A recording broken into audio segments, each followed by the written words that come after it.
گندگی اس کی کتنی قسمیں ہیں؟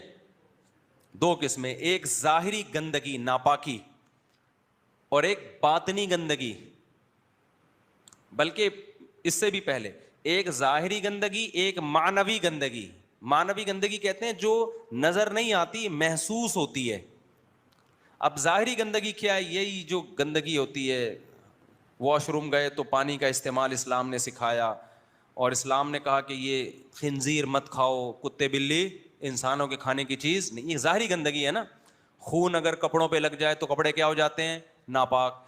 اس بارے میں بھی غیر مسلموں کے پاس کوئی رہنمائی نہیں ہے، رہنمائی نہیں ہے، بس انہوں نے اتنی صفائی کا اہتمام کیا کہ جراثیم نہ پھیلیں بس۔ پھر یہ جو ظاہری گندگی ہے اس میں بھی دو قسمیں ہوتی ہیں، ایک نجاست حقیقی، ایک حکمی۔ حکمی کا مطلب ہے جیسے غسل فرض ہو گیا آپ کے اوپر، اس میں بھی آپ گندے ہو جاتے ہیں لیکن نظر نہیں آتے، تو اس میں بھی اسلام نے حکم دیا غسل کرو آپ۔ غیر مسلموں کے پاس اس کے بھی احکام، انگریز پہ غسل فرض ہوتا ہے؟ کبھی بھی نہیں ہوتا، وہ ویسے ہی جو دل چاہے گا نہائے گا، نہیں وہ تو ساری زندگی 10 بچے بھی ہو جائیں نہیں نہائے گا وہ کہتے ہیں نیٹ کلین، بس ان کا وہ باقی حساب کتاب نہیں۔ اس میں بغلوں کے بال صاف کرنا، زیر ناف بال صاف کرنا، یہ ساری چیزیں ہمیں ظاہری گندگیوں سے کیا کرتی ہیں؟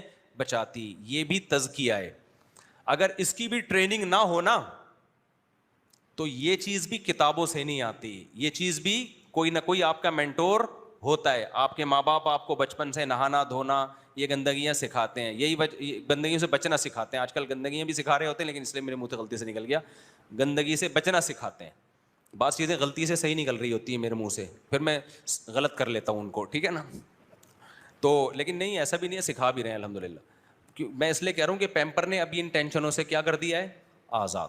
ونس اپون اے ٹائم مائیں بچوں کو لے کے بیٹھا کرتی تھیں کہ پیشاب کر لے بھی کر رہی ہوتی تھی نا، تاکہ اس کی آواز سن کے فریکوینسی پیدا ہو جائے گی، اس سے پیشاب کو خود خیال آ جائے گا کہ مجھے اب نکلنا چاہیے۔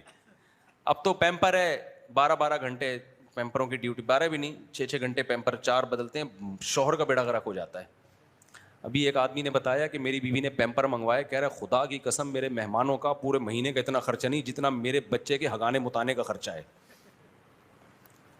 حقیقت بتا رہا ہوں، بچے کی ہگائی متائی کھلائی سے زیادہ مہنگی ہے، یعنی کھلانے پہ اتنا خرچ نہیں ہو رہا جتنا آگے، باقی اب مناسب نہیں آگے زیادہ ڈیٹیل میں جانا۔ تو خیر، تو ظاہری نجاست بھی اور باطنی نجاست بھی، تو یہ ساری چیزیں ہمیں کس نے بتائی ہیں؟ اسلام نے۔ ہم جو آج تھوڑے بہت صاف ستھرے ہیں، یہ کوئی ہمارے حکمرانوں نے تھوڑی ہمیں جاپانی اگر صاف ستھرا ہے تو ان کے اسکولوں میں ٹیچروں نے اور ان کی قوم نے متحد ہو کے ایک فیصلہ کیا تھا۔ ہمارے یہاں کوئی ایسا پروگرام ہوا؟ کمال ہے، پھر بھی ہم نہاتے ہیں یار۔ ہمارے یہاں تو ایسا کوئی سیٹ اپ ہے ہی نہیں، لیکن پھر بھی ہم نہاتے ہیں۔ یہ کیوں؟ یہ نبی صلی اللہ علیہ وسلم سے سینہ بسینہ یہ ہماری سوسائٹی میں چیز چلی آ رہی ہے، آگے ہم اس کو ترقی دینے کی کوشش ہی نہیں کر رہے ہیں نا، تنزل کی طرف جا رہے ہیں۔ خدا کی قسم اسلام کا صرف کوئی صفائی کا نظام دیکھ لے گا نا، اسلام قبول کر لے گا۔ صرف صفائی کے 1400 سال پہلے جو صفائی ایک یتیم نے، جو نہ لکھنا جانتے نہ پڑھنا، جو آج بڑے بڑے دنیا کے ماہرین، 100 سال پہلے کا یورپ ایسا نہیں تھا جیسا اب ہے۔